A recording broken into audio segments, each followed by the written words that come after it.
For today's discussion is standard form agreements. Now let me tell you one thing.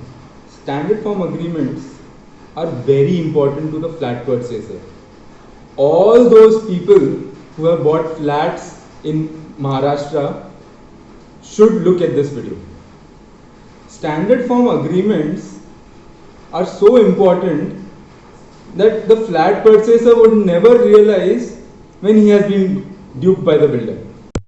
Now every flat purchase agreement that is entered into is not negotiated nor deliberated. The flat purchaser, as I have already told, just fills in the blanks.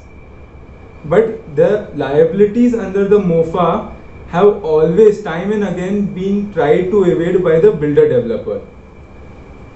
The liabilities that he tries to evade are under section 3.2 of the MOFA, and he does this in the clauses of the very flat purchase agreement that the flat purchaser has signed with the builder developer. Now, after having signed, he is bound by the clauses of the flat purchase agreement. Until and unless I speak ahead of how he is not bound, obviously.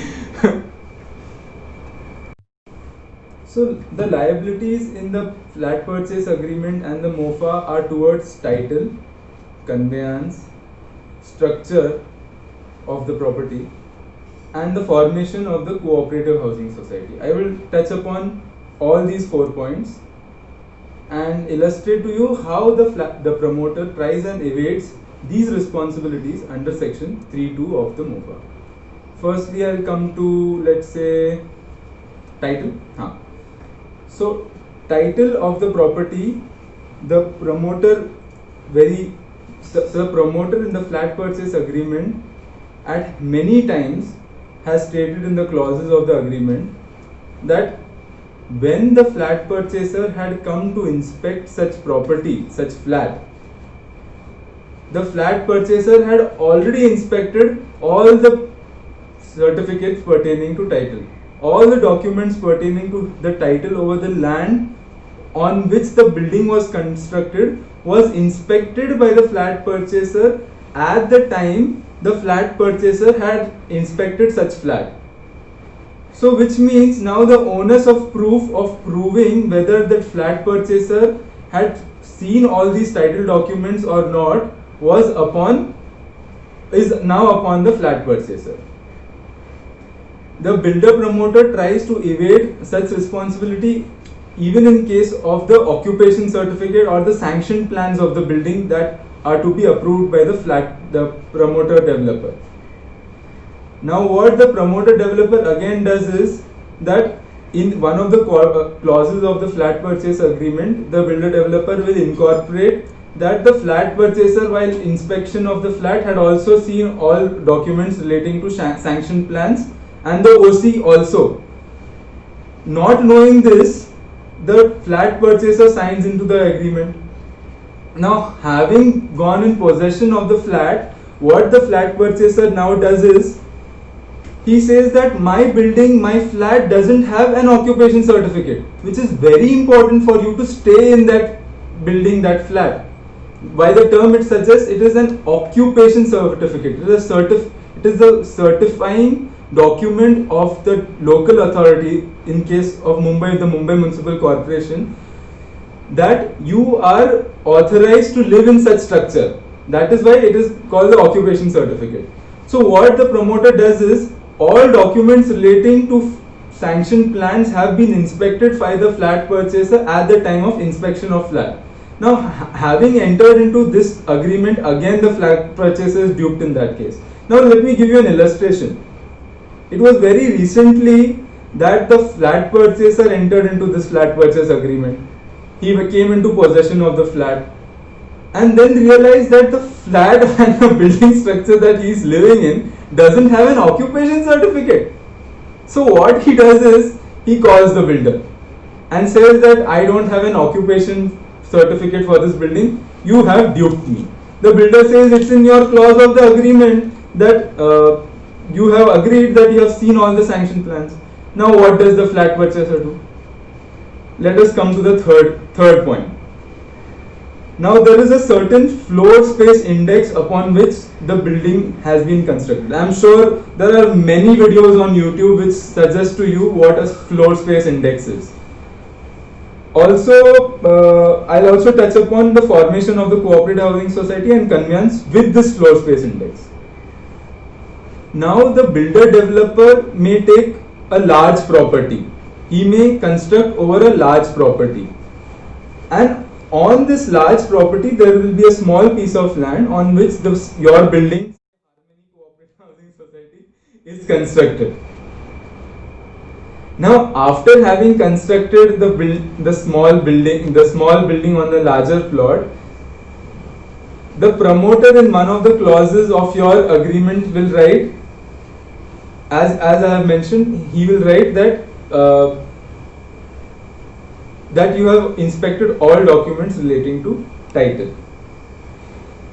So then what happens is, he constructs over this small part of the larger portion of land and writes in another clause in the agreement that after having constructed the whole plot of land, he will convey or transfer the ownership of the small plot of land to the cooperative housing society so formed.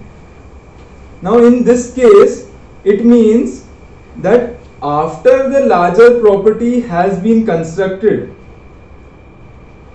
which will take years and generations to occur, will he convey this small portion of land to the flat purchaser. Again, the flat purchaser is due in the clauses of the flat purchase agreement that he has entered into. Also, he says that the FSI that is to be used over this land is used already in the larger property. Now there is another weird clause in the flat purchase agreement. Okay, for illustration, after having constructed over the larger property, which would take generations and years as I have suggested, when the flat purchaser through its cooperative housing society finally gets conveyance, the flat purchaser is very happy to receive conveyance of the building structure and FSI, floor space index, which is available only to the extent of that building structure. Say your building structure is about 10 story today. In a futuristic development plan, your land could be granted an FSI of one more, which means if it is 2 today, it may be granted 3. So which means you can then construct a 15 floor building of a 10 story building which you have today. There are other things in redevelopment, which is TDR or the fungible FSI, which you can benefit from. The flat purchaser can benefit from and add on to the stories or any other amenities which you wish to as a cooperative housing society.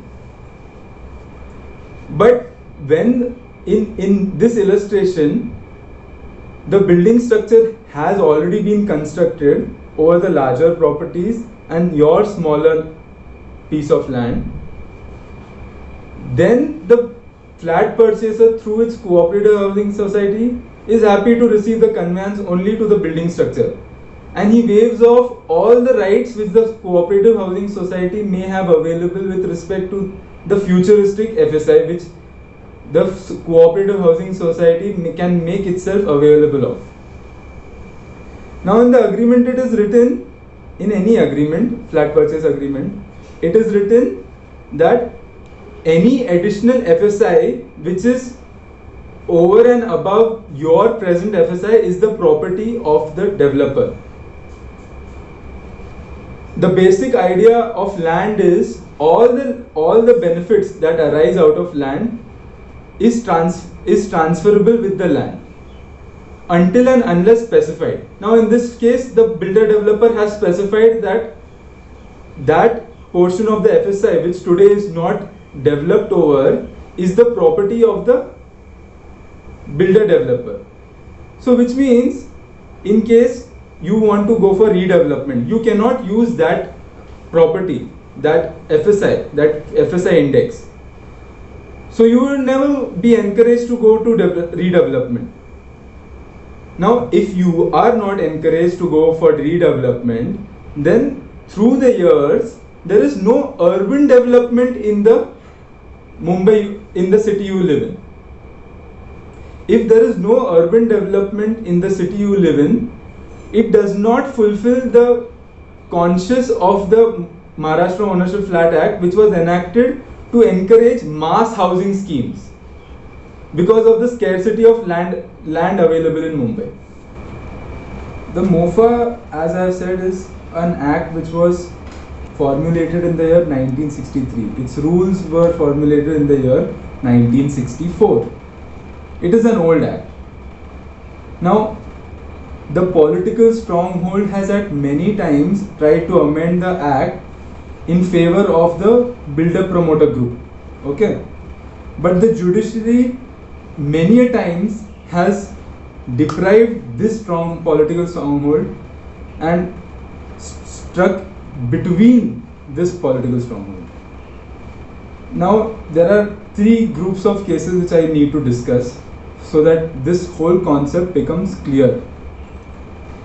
I'll refer to the judgments only by their first names, not like for Ratnarupal versus Ratnarupal Developers versus Ratnarupal Cooperative Housing Society. I'll refer to it as Ratnarupal case. Okay, so there are three such cases. In one Kalpita Enclave case, the Bombay High Court had correctly interpreted the MOFA.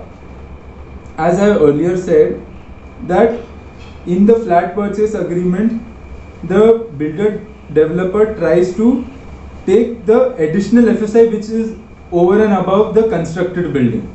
This FSI which is used is in the flat purchase agreement written to be as the property of the developer. But the court made one very interesting interpretation in the Kalpita Enclave case.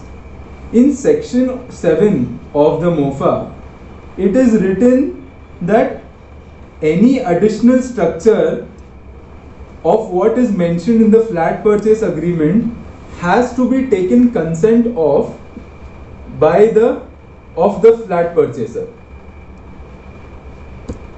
Now the MOFA makes this consent of any additional structure very important, and it has enumerated an individual section for it, which is section 7.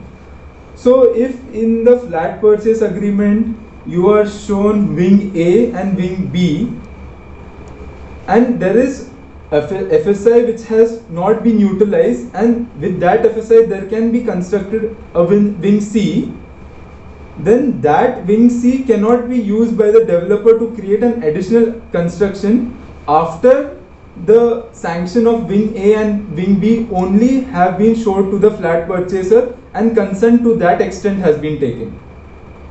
So in this sense, the MOFA tries and protects the flat purchaser.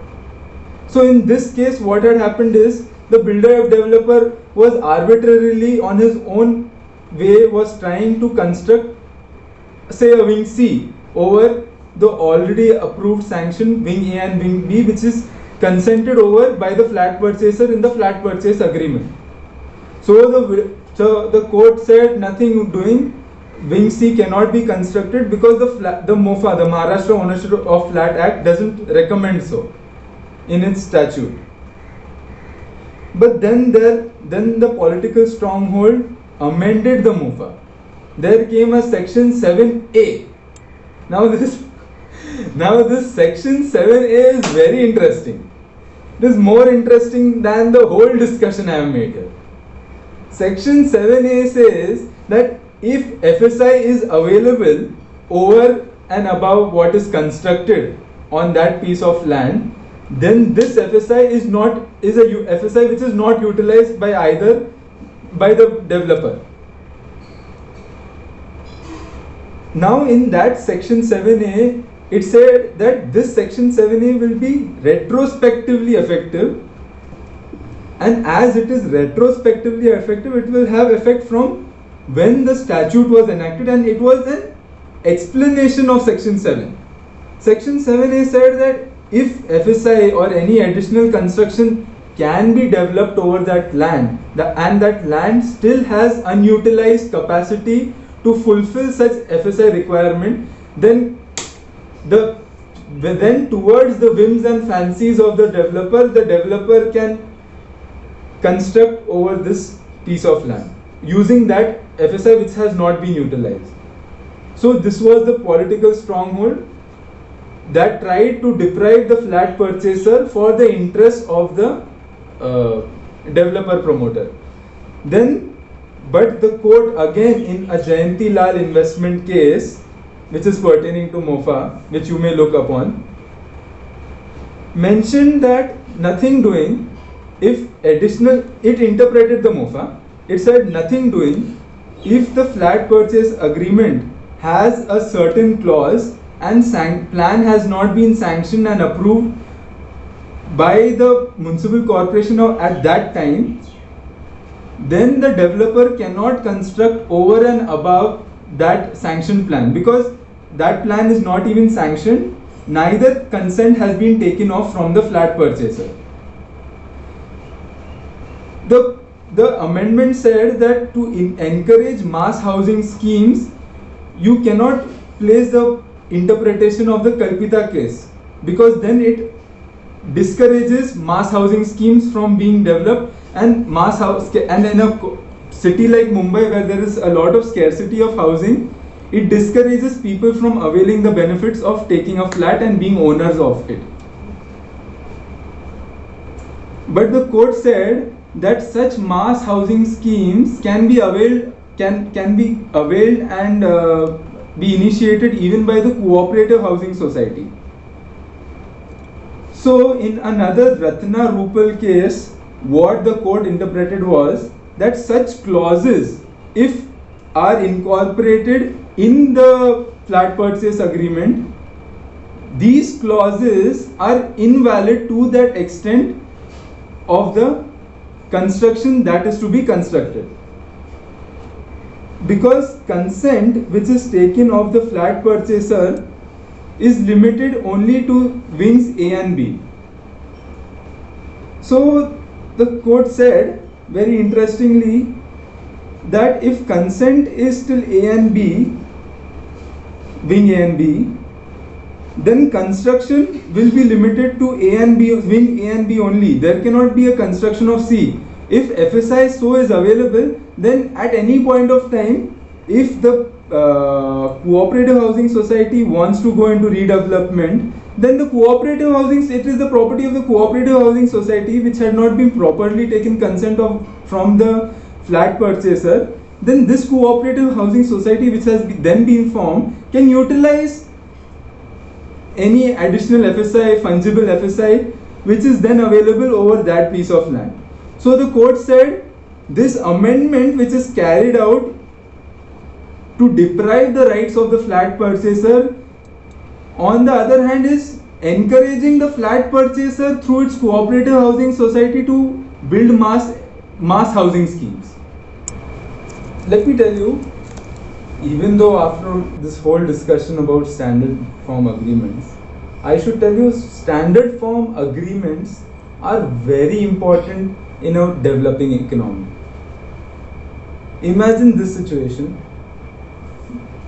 The developer has a project with 500 flats, okay? So the developer cannot individually negotiate terms of the flat agreement with each flat purchaser.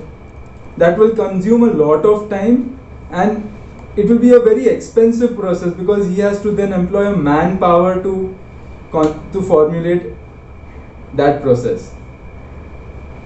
But in a standard form agreement, even a number of 500 flat purchasers can be handled through one flat purchase agreement, and there is not much of negotiation then needed. So what is then, so this standard form agreement then should be in as per the MOFA, then it is beneficial to both the developer and the flat purchaser. So standard form agreements should exist and are very important for any business processing. So I want to conclude like this. With two new topics, I want to conclude, and with these two new topics, I want to explain to you another illustration for you to better understand these two rules of interpretation. The first rule of interpretation is a Latin maxim which is contra proferatem. According to this rule of interpretation, contra proferatem, it is if in the flat purchase agreement there is any unclear term, then the interpretation of that term should be against the writer of the flat purchase agreement. So in any case, the builder developer becomes the writer of the flat purchase agreement in any standard form agreement. The other rule is the rule of strict interpretation, the doctrine of strict interpretation. In a standard form agreement, because it is being entered into with a weaker party who has a lesser bargaining power, the standard form agreement can and should be strictly interpreted. Now let me give you a certain case in which the standard form agreement in one of its clauses said that was talking about estate maintenance. Now this clause said that estate maintenance will be an encumbrance and paramount charge over the flat. So you cannot sell your flat without taking the NOC of the builder developer. No objection certificate of the builder developer. Without fulfilling all the clauses of that particular charge. Now the charge was as such that the flat purchaser will pay 1 rupee per month to the builder developer with a certain escalation each year. Now this clause also had incorporated a certain statement which said that that there will be another company of the developer which will be an agency of this present developer, who will then make an individual flat purchase, who will then enter into another agreement with respect to these charges with the flat purchaser. So which means if the rule of contra proferatum is applied, this clause here which is incorporated is very unclear, it is very ambiguous. It cannot clearly suggest what it means because the charges have not been mentioned, the quality of services have not been mentioned. I mean what sweeping may be done, security is not clearly mentioned. All those estate charges towards which services are going to be provided are not clearly mentioned. So it is an unclear term. Now there is also if this clause has to be interpreted against the builder developer and this rule of contra proferatem has to be applied, then I would interpret it as saying that if that agreement is not entered into, then you cannot find clarity on what services are going to be supplied to the flat purchasers. Neither it can be clear what charges would be towards each particular service. You cannot determine these consequences and hence hence this clause cannot suffice the builder developer to carry out dues with the flat purchaser. If this clause is again strictly interpreted, it can be interpreted as this, that until and again it can be interpreted as this, that until and again, unless flat purchasers do not come into an agreement about that particular agency with that company of the builder developer, then these dues are not encumbrances over your property. So I may in quote say this argument, speak of this argument. So I hope by this video you have understood two rules: contra proferentum and strict interpretation of clauses. Also, MOFA's public policy that is assigned to the MOFA Act. And lastly, you have understood the importance of section 7 and 7A and the FSI development rights over that certain land. So I finally want to say that standard form agreements are important. The builder cannot dupe you, and if you have entered into a standard form agreement, then you should seek protection under the MOFA and also try to interpret the standard form agreement as per what it can be best interpreted to. So I hence conclude, and I thank the viewers to watch this video and understand what standard form agreements are. Please like, share, subscribe to this video.